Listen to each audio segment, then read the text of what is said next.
तहजीब हमेशा दिखती है कि आज हिंदुओं का नया साल है, तो आज चांद रात भी है और कल से पहला रोजा शुरू हो रहा है। एक पाक महीना रोजा का जो शुरू होगा, तो मैं तमाम मुसलमान भाइयों से भी चांद रात मुबारक कहता हूं और उनका पूरा जो रोजा आने वाला रमजान के जो रोजे हैं वो अच्छी तरह से गुजरे, क्योंकि हम उसमें ज्यादा करके इबादत में लगे रहते हैं हमारे सब मुसलमान भाई। और जगह जगह पे अब फिर रोजा इफ्तार भी होता है। एनसीपी भी रोजा इफ्तार करती है, इस साल भी करेगी। 2 साल कोरोना होने के कारण हम वो रोजा इफ्तार नहीं कर पाए थे, लेकिन आज का ये इत्तेफाकन यानी कि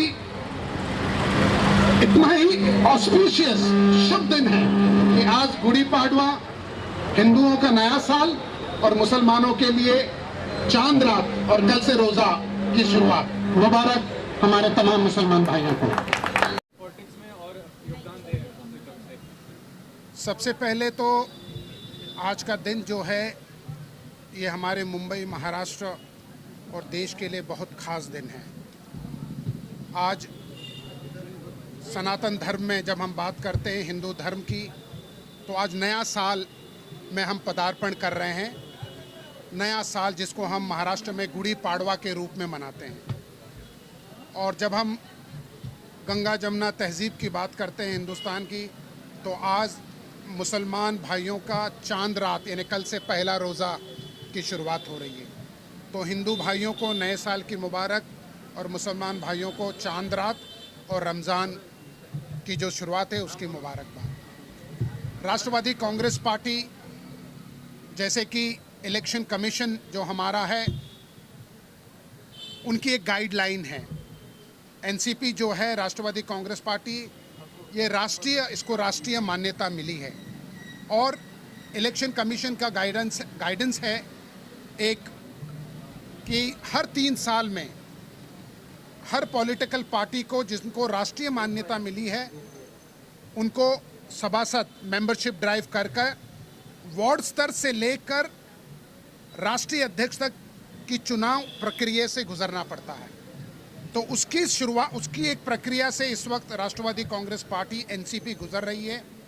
मेंबरशिप ड्राइव पूरे मुंबई में, पूरे महाराष्ट्र में और पूरे देश में इस वक्त राष्ट्रवादी कांग्रेस पार्टी की सदस्यता अभियान हम कर रहे हैं। और उसी के उपलक्ष्य में जब हम वर्सोवा की बात करते हैं, वर्सोवा विधानसभा की बात करते हैं, वर्सोवा तालुका की बात करते हैं, वहाँ पर आज हमने हर शाम हम एक एक नाके पे बैठते हैं। तो आज वर्सोवा लोखंडवाला कॉम्प्लेक्स में हमारे हिंदी भाषिक के नवनियुक्त अध्यक्ष राजीव शर्मा, सोहेब हसन के साथ साथ हमारी आशा ठाकुर, पद्मा नवले और तमाम हमारे जो युवकों के भी जो तालुका के अध्यक्ष हैं, हमारे बाबाजी पानमन, सब ने मिलके हमारे तमाम वार्ड अध्यक्ष, महिलाओं की वार्ड अध्यक्ष, आज हम यहाँ पर ज़्यादा से ज़्यादा नौजवान, क्योंकि राजनीति एक ऐसी है, अगर नौजवान राजनीति में पढ़े लिखे नौजवान नहीं आएंगे तो देश की लीडरशिप आने वाले दिनों में, आने वाले सालों में, ये नौजवानों के पढ़े लिखे नौजवानों के हाथ में देश की बागडोर जानी चाहिए, राज्य की और देश की।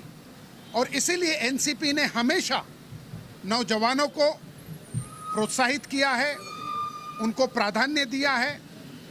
आज मैं अगर आपके सामने बोल रहा हूं तो शरद पवार साहब ने, जब मैं छात्र था, छात्र राजनीति से युवक राजनीति से लेकर पेरेंट बॉडी, तो उसी प्रकार राजीव शर्मा की बात हो, सोहेब हसन की बात हो या बाबाजी पानमन की बात हो, ये जो हमारे जो नौजवान हैं इनको हम प्रोत्साहित कर रहे हैं। और हम लोगों को आपके माध्यम से अपील करना चाहते हैं कि नौजवानों को राजनीति में आना चाहिए।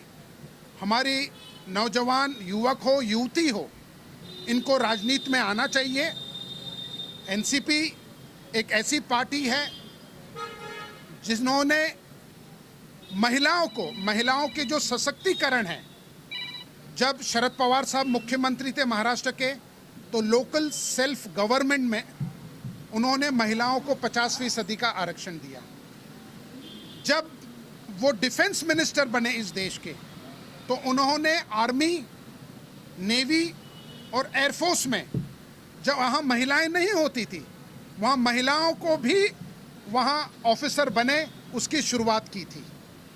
और जब हम किसानों की बात करते हैं, क्योंकि ये देश किसान प्रधान देश है, और जब शरद पवार साहब कृषि मंत्री थे, स्वतंत्र भारत के वो पहले कृषि मंत्री हुए जिन्होंने पूरे देश के किसानों का जो कर्ज था, जिसके वजह से उनको आत्महत्या करनी पड़ती थी, वो 68,000 करोड़ का कर्ज उस वक्त शरद पवार जी, जो कि एक किसान नेता है, उन्होंने माफ़ किया था। तो राष्ट्रवादी कांग्रेस पार्टी जो है, नौजवानों की बात हो, महिलाओं की बात हो, किसानों की बात हो, मजदूरों की बात हो, उसको हमेशा उन्होंने प्राधान्य दिया। तो उसी को ध्यान में रखते हुए राजीव शर्मा, जो हमारा हिंदी भाषिक जो नौजवान है, कि हम ज़्यादा से ज़्यादा नौजवान राष्ट्रवादी कांग्रेस में शामिल हो, ताकि आने वाले दिनों में उनकी हम लीडरशिप को आगे लाए और इस देश को एक अच्छे नौजवान लीडर्स मिले। उसी को ध्यान में रख के ये मेंबरशिप ड्राइव हम कर रहे हैं। आज की मेंबरशिप ड्राइव के बारे में और कितना सफलतापूर्वक इसका निर्वाह करेंगे आप आगे चल के, क्या प्लानिंग है पार्टी के एक्टिविटीज को लेकर? प्लानिंग तो पार्टी की चालू ही है, लेकिन जिस तरीके से हम लोग आज जिस तरीके से हर नाके पे, हर जगह पे हम लोगों ने ये मेंबरशिप ड्राइव का काम चालू किया है, उस तरीके से हम लोग जितना ज़्यादा से ज़्यादा लोग होंगे उनको एनसीपी के प्रति जागरूक करेंगे, उनका काम करेंगे और आगे आएंगे उनका काम करने के लिए। प्रमुख एजेंडा क्या रहेगा, किस चीज़ पे ज़्यादा फोकस करना चाहेंगे, कौन से क्षेत्र पे ज़्यादा फोकस करना चाहेंगे? क्षेत्र पे कैसे, जहाँ हम लोग रहते हैं वहाँ का काम करेंगे, और जहाँ का काम जहाँ के लोग अगर हमारे हद में भी नहीं है, वहाँ पर भी जाके काम करने की कोशिश करेंगे, लोगों की समस्याएं हल करेंगे, जो भी उनकी समस्या है वो हल करने की कोशिश करेंगे। ये जो मेंबरशिप ड्राइव जो चल रहा है राष्ट्रवादी कांग्रेस पार्टी में, हमारे आदरणीय नेता, हमारे राष्ट्रीय प्रवक्ता, राष्ट्रीय सचिव जोरंदर साहब के गाइडेंस में ये चल रहा है। पूरे वर्सोवा विधानसभा में हर जगह चल रहा है। आज लोखंड वाला है हमारा प्रोग्राम, और ये मेंबरशिप ड्राइव में मैं बोलना चाहूँगा लोगों को कि आप जुड़े, खासकर यूथ को। रीज़न है कि आज के टाइम पे हम अपने जो जेन्युइन रीज़न है उसमें बात नहीं कर रहे। हम बात नहीं कर रहे अनएम्प्लॉयमेंट की, हम बात नहीं कर रहे विकास की, हम बात नहीं कर रहे महंगाई की। मेन सबसे बड़ा रीज़न है महंगाई। आज के टाइम पे 105 रुपये पेट्रोल, 105 रुपये लीटर पेट्रोल मुंबई में बिक रहा है, 116। तो हमें इस पर ध्यान देनी चाहिए। और आज के टाइम पे जो महंगाई बढ़ी है हर जगह, तो मैं बोलना चाहूँगा एक परिवर्तन की ज़रूरत है, और ये यहाँ से वर्सोवा से भी होगा, हर जगह से होगा, और हमें फोकस करना चाहिए मेन मुद्दों पर बस। ये भी चाहूँगा, हिंदी भाषी को प्रमुखता क्यों बनाया गया है आज के ड्राइव में? आप हिंदी भाषी प्रभार संभाल रहे हैं, वो प्रमुखता क्यों है आपके लिए? हमारे इस क्षेत्र में, हमारे इस ज़िले में सबसे ज़्यादा हिंदी भाषी लोग हैं, जिनका जैसे आप लोगों ने देखा होगा कि कोई भी आता है बोलता है कि यूपी वाले ऐसा, यूपी वाले ऐसा।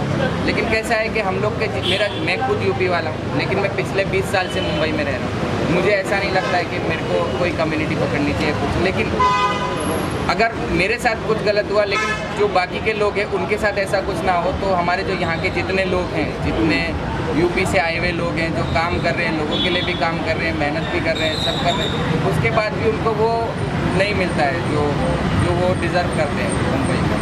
तो इसके लिए मैं हिंदी भाषी सेल का तालुका अध्यक्ष बना हूँ, और यहाँ जितने ज़्यादा से ज़्यादा लोग रहेंगे यहाँ अपने एरिया में, उनको मैं अपने इसमें जोड़ूँगा और फिर आगे और काम। आप खुद युवा हैं, तो आज के दौर में युवा कितने ज़्यादा इंटरेस्टेड हैं पॉलिटिक्स में, अगर देखा जाए तो? सर देखा जाए तो आज की तारीख में युवा ही सबसे ज़्यादा इंटरेस्टेड है, क्योंकि अभी लोगों को समझ में आ गया है कि क्या है। तो जो युवा अगर आगे बढ़ेंगे तो आगे आने वाले काम, क्योंकि जो युवा है ना, वो जो सोच सकते हैं वो पहले के लोग नहीं, विकास पे ध्यान देंगे। नरेंद्र सर, महंगाई इतनी बढ़ती जा रही है, महाअगाड़ी सरकार इस पर क्या विचार कर रही है? देखिए, महंगाई का ये जो प्रश्न है ये हर एक आम आदमी से जुड़ा है। आप जैसे जैसे पेट्रोल और डीजल के भाव बढ़ेंगे, आपने देखा पिछले 12 दिनों में लगातार 11 दिन 70 पैसे, 80 पैसे, 75 पैसे, 60 पैसे करते करते हम 7 रुपये तक बढ़ोतरी हो चुकी है। डीजल 100 पार कर चुका है और पेट्रोल 115 पार कर चुका है। इसका असर आपको रोज़मर्रा की जो चीज़ें हैं, फिर वो सब्जियां हो, फल हो, अनाज हो, रिक्शा के भाड़े हो, हमारे बीएसटी बसों के किराए हो, सब जगह इसका असर आपको देखने मिलेगा। और आज लोग इस तरह से परेशान हैं क्योंकि 2 साल कोविड के कारण लोगों ने अपनी नौकरियां खोई है, लोगों ने अपने छोटे मोटे जो भी धंधे थे, जो भी एमएसएमई के तहत क्यों ना हो, ये छोटे मोटे जो बिजनेसेस थे वो बंद हुए हैं। इसके पहले नोटबंदी और जीएसटी के कारण लोग उससे उभर ही नहीं पाए थे कि कोविड आ गया। कोविड आते 2 साल कोविड ने हम सब के सामने वो चीज़ें हैं, उसमें मुझे कहने की, कोविड में लाखों नहीं करोड़ों नौजवानों ने नौकरियां खोई है। और ऐसे हालात में लोगों ने अपनों को खोया है, अपने नज़दीकों को खोया है। और उसके बाद ये जो महंगाई, ये कमर तोड़ महंगाई है, आदमी इतना परेशान है, तो कहीं ना कहीं केंद्र सरकार को इस पे ध्यान देना होगा। कहीं ना कहीं एक्साइज ड्यूटी, वैट, इसके ऊपर ध्यान देना होगा। जैसे कि महाराष्ट्र सरकार ने कुछ दिन पहले ही, फिर वो सीएनजी हो या गैस हो, उसके ऊपर वैट कम करके 7 रुपये के करीब महाविकास आघाड़ी ने उसको कम किया है। उसी प्रकार आपके माध्यम से मैं केंद्र सरकार से गुजारिश करना चाहूँगा कि कहीं ना कहीं सीरियसली आपने एक साथ 7 रुपये नहीं बढ़ाए, आप 80 पैसे, 85 पैसे, 70 पैसे। आज पाकिस्तान में इमरान खान का हाल क्या हुआ? इमरान खान अगर अपनी कुर्सी आज उसने खोई है तो उसका एक कारण है महंगाई। दिल्ली में जब बीजेपी की सरकार थी, सुषमा स्वराज मुख्यमंत्री थी, उस वक्त प्याज के भाव बढ़े थे और उस प्याज के भाव ने सुषमा स्वराज ने बीजेपी की सरकार को नीचे खींच लिया था। तो ये आवाम है, आवाम को आपने अगर हल्के में लिया तो ये आवाम अगर आपको अर्श पे बिठा सकती है तो आपको पर्स पे भी ला सकती है। क्योंकि परम पूज्य बाबा साहब अम्बेडकर ने इस संविधान में हमें सबसे बड़ी जो ताकत दी है वो दिया है मतदान का अधिकार। और वो आवाम बोलती नहीं है, वो चुपचाप सहती है, लेकिन जब वक्त आता है, जब चुनाव आते हैं, तो वो अपने मतदान के अधिकार के जरिए वो अपनी ताकत दिखाती है। तो आपके माध्यम से मैं केंद्र सरकार से गुजारिश, एनसीपी ने तो एनसीपी बहुत बड़ा आंदोलन आने वाले दिनों में इस महंगाई को लेकर करने वाली।